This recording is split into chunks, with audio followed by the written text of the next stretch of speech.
Channel, welcome to Christmas Channel. Welcome to Christmas Channel. Channel. Welcome to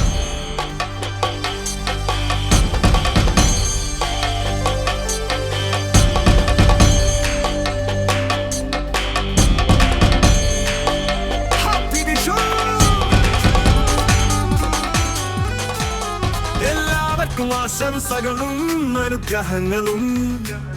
സൗഭാഗ്യം തിളങ്ങട്ടെ, സമൃദ്ധി വളരട്ടെ, സന്തോഷം പൂത്തുലഞ്ഞു തുളുമ്പട്ടെ.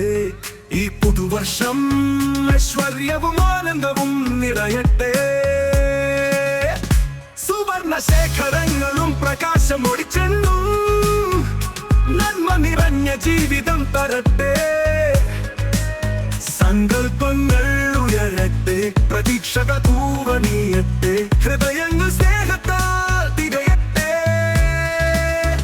പ്രഭാത കാറ്റിൽ രാഗങ്ങൾ മുഴങ്ങട്ടെ, ക്ഷേത്രമണികൾ മധുരനാദം ഉയർത്തട്ടെ.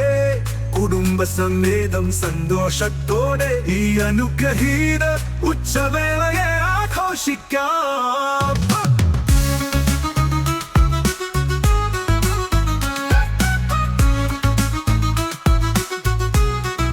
തൊട്ടിലുകളിലും 1000 പൊന്മുടികൾ വിഷുക്കണിക്കായി.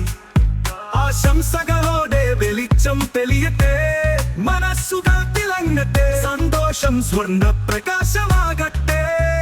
മാതൃഭാഷയിൽ ആശംസകൾ പടരട്ടെ, സ്നേഹത്തിന്റെ ചൂടോടെ ഉണരട്ടെ. കൃഷ്ണനാഥന്റെ കൃപ കൊണ്ട് സൗഭാഗ്യവർഷം വരണാശംസിക്കുന്നു. ഹാപ്പി വിഷു,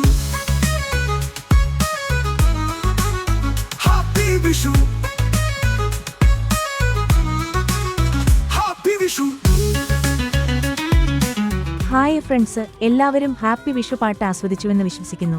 ഞാനും വളരെ ആസ്വദിച്ചു. ഇന്ന് ഞാൻ നിങ്ങൾക്കായി ഒരു കഥ പറയാനിരിക്കുന്നു. തങ്കപുരി എന്ന ഒരു ചെറിയ ഗ്രാമത്തിൽ കണ്ണൻ എന്ന ദയാലുവായ പക്ഷേ ക്ഷമയില്ലാത്ത ഒരു ബാലൻ ജീവിച്ചിരുന്നു. അവൻ വിഷുവിനെ അതിപ്രിയമായി കാത്തിരിക്കും. വിഷു സദ്യ, പടക്കങ്ങൾ, ഏറ്റവും പ്രധാനമായി വിഷു കൈനീട്ടം. പക്ഷേ കണ്ണന് ഒരു ശീലമുണ്ടായിരുന്നു. അവൻ ഒന്നും പങ്കിടാൻ ഇഷ്ടപ്പെടില്ല. എല്ലാ വർഷവും കൈനീട്ടം മുഴുവൻ അവൻ സ്വയം മാത്രം സൂക്ഷിച്ച് കളിപ്പാട്ടങ്ങൾക്കും മിഠായികൾക്കും ചിലവഴിക്കും. വിഷുവിന്റെ അതേ രാവിലേക്ക് കണ്ണൻ താതനോടെടുത്തു. താതാ, എന്റെ വിഷു കൈനീട്ടം തരൂ. അവൻ ആവേശത്തോടെ പറഞ്ഞു. താതൻ ഒരു പൊൻവിളിപ്പിക്കുന്ന കാശ് അവന്റെ കയ്യിലിട്ടു. ഇത് പ്രത്യേകമാണ് കണ്ണ, മനസ്സോടെ ഉപയോഗിക്കൂ, അദ്ദേഹം പറഞ്ഞു. കണ്ണൻ സന്തോഷത്തോടെ കാശ് പിടിച്ച് കളത്തിലേക്ക് ഓടിപ്പോയി.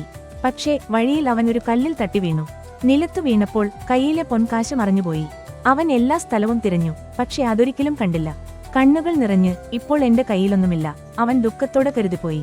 ഒരു വലിയ കണിക്കൊന്ന മരത്തിന് കീഴിൽ കണ്ണൻ കരഞ്ഞുകൊണ്ടിരുന്നു. അവിടെ ഒരു പഴയ കർഷകൻ കടന്നുപോകുമ്പോൾ അവനെ ശ്രദ്ധിച്ചു. എന്തു കഷ്ടം കുഞ്ഞാ, കർഷകൻ സ്നേഹത്തോടെ ചോദിച്ചു. എന്റെ വിഷു കൈനീട്ടം നഷ്ടപ്പെട്ടു, ഇനിയൊരു കളിപ്പാട്ടവും വാങ്ങാൻ പറ്റില്ല, കണ്ണൻ കണ്ണുകൾ തുടച്ചു പറഞ്ഞു. കർഷകൻ ഒരു പുഞ്ചിരിയോടെ മരം കാണിച്ചു കൊടുത്തു. നിനക്കറിയാമോ, വിഷുവിന്റെ തുടക്കം എപ്പോഴും ഈ പൂക്കളുമായി നടക്കുന്നത്? കണ്ണൻ തലകുനിച്ചു. എനിക്കറിയില്ല, കാരണമൊന്നുണ്ട്, കർഷകൻ പറഞ്ഞു. ഈ പൂക്കൾ നമ്മെ ഓർമ്മിപ്പിക്കുന്നു സത്യസമ്പത്ത് സ്വർണത്തിലും കാശിലുമല്ല, നന്മ, പങ്കുവെക്കൽ, സന്തോഷം എന്നിവയിലാണ്. അവൻ ഒരു തളി കണിക്കുന്ന പൂവ് പറിച്ചെടുത്ത് കണ്ണന് കയ്യിൽ വെച്ചു. നീ സത്യം പരീക്ഷിക്കൂ, ലഭിക്കുന്നതിൽ മാത്രം സന്തോഷിക്കാതെ കൊടുക്കാനും ശ്രമിക്കൂ, പിന്നെ ഒരു പുതിയ സമ്പത്തിനെ കാണും. ആ വൈകുന്നേരം കണ്ണൻ ദുഃഖിച്ചു ഇരിക്കാനു പകരം അമ്മയ്ക്ക് ഗ്രാമത്തിലെ ദരിദ്രരായ കുട്ടികൾക്ക് ഭക്ഷണം നൽകാൻ സഹായിച്ചു. അവരുടെ മുന്തിരി വീണ ചിരി കണ്ടപ്പോൾ അവന്റെ മനസ്സിൽ ഒരു പൊൻതിളക്കമുണർന്നു. അതിൽ ഒരു സ്വർണ്ണ കാശിനേക്കാളും വലിയ തിളക്കമുണ്ടായിരുന്നു. ആ നിമിഷം താതൻ അവന്റെ ചുമലിൽ തട്ടിയിരുന്നു. കണ്ണ, യഥാർത്ഥ കൈനീട്ടം നീ കണ്ടു, സത്യസന്തോഷത്തിന്റെ ആനന്ദം. ആ ദിവസം മുതൽ കണ്ണൻ തന്റെ വിഷു കൈനീട്ടം മറ്റുള്ളവരുമായി പങ്കുവെക്കാൻ തുടങ്ങി. അവൻ മനസ്സിലാക്കി, സന്തോഷം ലഭിക്കുന്നതിലല്ല, നൽകുന്നതിലാണ്. കഥയുടെ നന്മപാഠം, യഥാർത്ഥ സമ്പത്ത് സ്വർണത്തിലല്ല, നന്മയിലും പങ്കിടലിലുമാണ്. ലഭിക്കുന്നതിനേക്കാൾ കൊടുക്കുന്നത് കൂടുതൽ സന്തോഷം നൽകും. വിഷു പുതിയ തുടക്കം, വിശ്വാസം, സന്തോഷം എന്നിവയുടെ ആഘോഷമാണ്. വിഷു ആശംസകൾ. ഹാപ്പി വിഷു. എല്ലാവർക്കും ആശംസകളും അനുഗ്രഹങ്ങളും. സൗഭാഗ്യം തിളങ്ങട്ടെ, സമൃദ്ധി വളരട്ടെ, സന്തോഷം പൂത്തുലഞ്ഞു തുളുമ്പട്ടെ. ഈ പുതുവർഷം ഐശ്വര്യവും ആനന്ദവും നിറയട്ടെ.